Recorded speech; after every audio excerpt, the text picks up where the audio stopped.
Conseil des ministres s'est réuni ce mercredi 6 mai 2020 par visioconférence sous la présidence de M. Patrice Talon, président de la République, chef de l'État, chef du gouvernement. Les décisions ci-après ont été prises. Mesures normatives. Au titre de ces mesures, le Conseil a adopté les décrets portant création de l'Agence des infrastructures sanitaires, de l'équipement et de la maintenance et approbation de ses statuts. Modification du décret portant création, attribution, composition, organisation et fonctionnement du centre de formation pour l'administration locale en République du Bénin. Transmission à l'Assemblée nationale pour étude et adoption des projets de loi portant autorisation de modification des dispositions du traité de l'Union monétaire ouest-africaine UMOA du 20 janvier 2007 relative à la dénomination du Conseil régional de l'épargne publique et des marchés financiers, puis du protocole additionnel numéro 1/2017/CCEG/UMOA modifiant et complétant le protocole additionnel numéro 1 relatif aux organes de contrôle de l'UMOA adopté à Abidjan, en Côte d'Ivoire, respectivement le 12 juillet 2019 et le 10 avril 2017. Au titre des communications, approbation des mesures liées à la réouverture des écoles, des établissements d'enseignement secondaire, des universités, ainsi qu'à la levée du cordon sanitaire. Après une évaluation des mesures mises en œuvre dans le cadre de la lutte contre la pandémie de Covid-19, il s'est avéré nécessaire de favoriser le retour progressif au cours normal de la vie et des activités économiques. Ainsi, le gouvernement a fait l'option d'assouplir la mesure de limitation de la mobilité des personnes en levant le cordon sanitaire en place, puis d'autoriser la reprise des cours dans les établissements d'enseignement, de formation et de recherche, ainsi que les universités, conformément au calendrier scolaire tel que réaménagé le 8 avril 2020. À cet effet, le Conseil a décidé de la reprise des cours pour les écoliers du cours moyen deuxième année CM2, les élèves des collèges et lycées et les étudiants pour compter du lundi 11 mai 2020 dans la perspective de la tenue des examens de fin d'année notamment. Quant aux écoliers des classes de cours d'initiation CI au cours moyen première année CM1, ils retourneront en cours du 10 août au 4 septembre 2020 et subiront leurs évaluations du 7 au 11 septembre 2020, puis effectueront la rentrée scolaire 2020-2021 le 28 septembre 2020, en même temps que tous les autres apprenants. En ce qui concerne les écoles maternelles et les garderies, elles restent fermées jusqu'à la prochaine rentrée des classes. Par ailleurs, la réouverture des écoles, collèges et universités ainsi décidée sera accompagnée des mesures ci-après. L'obligation du port de masque pour tous les usagers, apprenants, enseignants, divers personnels de soutien. Pour ce faire, il sera procédé à la distribution gratuite des masques dans les écoles, collèges et universités publiques. Le dépistage systématique et progressif des enseignants, du personnel administratif et de service. S'agissant particulièrement des universités, les amphithéâtres restent fermés et les cours seront dispensés en ligne via une plateforme dédiée à cette fin. Les enseignants y publieront leurs cours auxquels les étudiants auront accès gratuitement.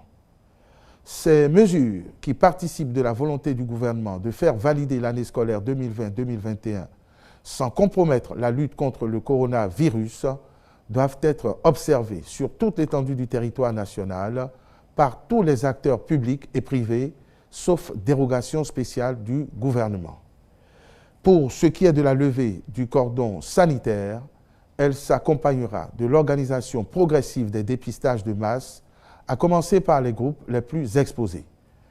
Toutes les autres mesures barrières restent en vigueur, notamment l'interdiction de circulation des bus et minibus de transport en commun de personnes, les mesures relatives aux frontières terrestres et aériennes, le port obligatoire de masques en tout lieu, le lavage systématique des mains à l'eau et au savon ou la désinfection des mains par une solution hydroalcoolique, l'observance de la distance de sécurité sanitaire d'1 mètre au minimum entre personnes, la fermeture des bars, discothèques, églises, mosquées et autres lieux de culte, plages et autres lieux de réjouissance, l'interdiction aux taxis motos de transporter plus d'une personne à la fois, l'obligation de respecter une distance d'1 mètre au minimum entre usagers de restaurants et maquis, l'obligation pour les employeurs sur les lieux de travail de faire respecter le port systématique de masques, d'installer le dispositif de lavage des mains et de faire respecter la distance d'1 mètre minimum entre personnes. La limitation du nombre de passagers à bord des taxis à 3 au maximum pour les véhicules de 5 places et à 5 au maximum pour les véhicules de 7 places. La prescription aux usagers des espaces marchands, boutiques, magasins, supermarchés, marchés ordinaires et autres d'observer la distance d'au moins 1 mètre entre personnes avec port de masque. L'autorisation des rassemblements non festifs et des cérémonies d'inhumation ne regroupant pas plus de 50 personnes, lesquelles doivent respecter la distance d'1 mètre minimum entre elles et le port de masque. L'interdiction des rassemblements de plus de 50 personnes, l'autorisation de circulation pour les véhicules de transport de marchandises. Les ministres intéressés par la mise en œuvre de ces mesures sont instruits d'y veiller particulièrement. Actualisation des missions d'études d'avant-projet détaillées et d'élaboration des dossiers d'appel d'offres du programme d'assainissement pluvial des villes de Porto Novo, Semepodi, Abomey-Calavi, Ouida, Abomey, Boycon, Parakou et Natitengu. Le dit programme prévoit la construction de plus de 100 km de collecteurs ainsi que le remplacement ou la réhabilitation d'anciens autres en mauvais état.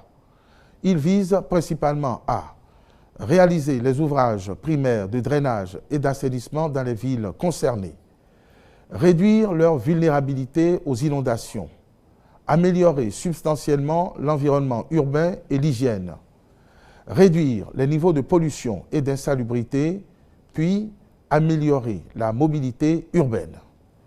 Par ailleurs, le programme a un lien direct avec la mise en œuvre de la deuxième phase du projet asphaltage, dont la plupart des rues à aménager ont pour exutoire les collecteurs à construire.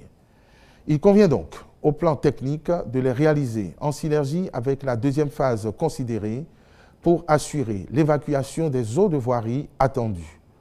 Pour ce faire, le Conseil des ministres a autorisé la contractualisation avec diverses entreprises qualifiées en vue de l'exécution de ces missions.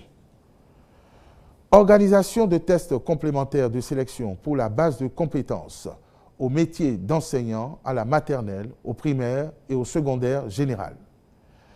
L'exploitation de la base de données constituée à partir des tests organisés en 2019 a permis de résorber les déficits d'enseignants à la maternelle, au primaire et dans les disciplines du secondaire général que sont l'anglais, l'histoire et la géographie, les sciences de la vie et de la terre ainsi que l'espagnol.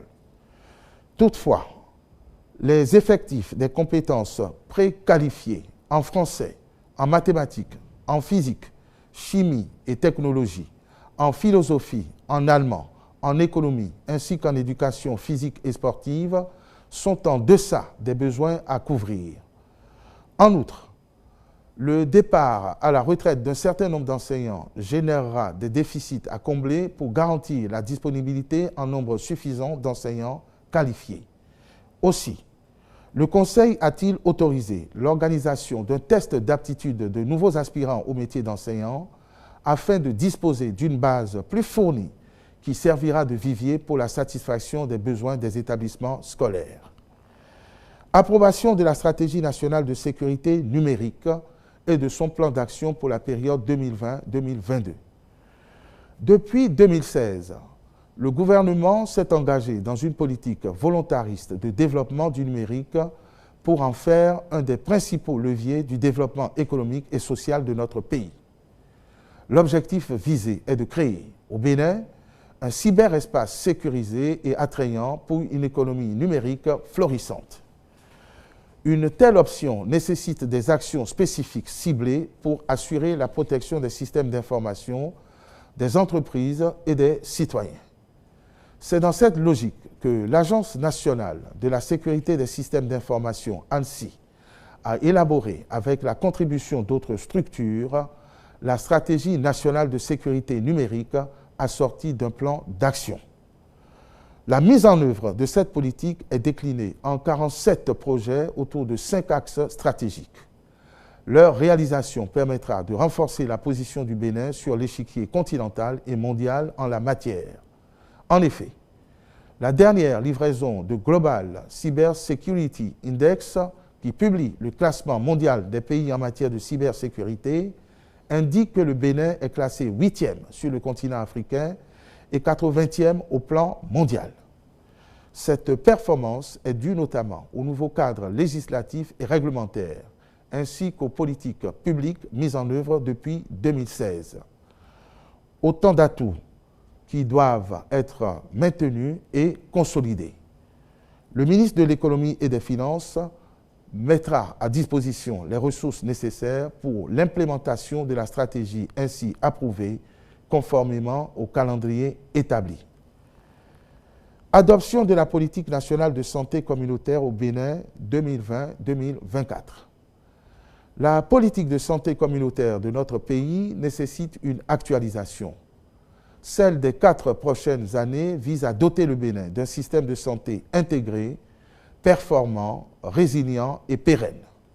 Elle est basée sur l'approche une seule santé à travers une disponibilité permanente des soins de qualité, de même que la révalorisation et la pleine participation de tous les intervenants au niveau communautaire dans le but de garantir à tous un état sanitaire satisfaisant. Les orientations stratégiques qui en découlent portent, entre autres, sur l'amélioration des connaissances des populations sur la gestion durable de vie saine et le bien-être, l'offre de services de qualité en santé préventive, curative, promotionnelle et palliative, aussi bien à domicile que dans les quartiers de ville et les villages. Le renforcement des compétences de tous les acteurs du système de développement sanitaire, le suivi et la surveillance communautaire des épidémies d'origine humaine, animale, environnementale ou végétale. Le ministre de la Santé veillera à l'exécution cohérente des activités à réaliser pour en garantir le succès. Plan stratégique national intégré pour l'élimination du VIH-Sida, de la tuberculose, du paludisme, des hépatites virales, des IST et des épidémies. Ce plan stratégique résulte des travaux d'experts et consultants nationaux et internationaux.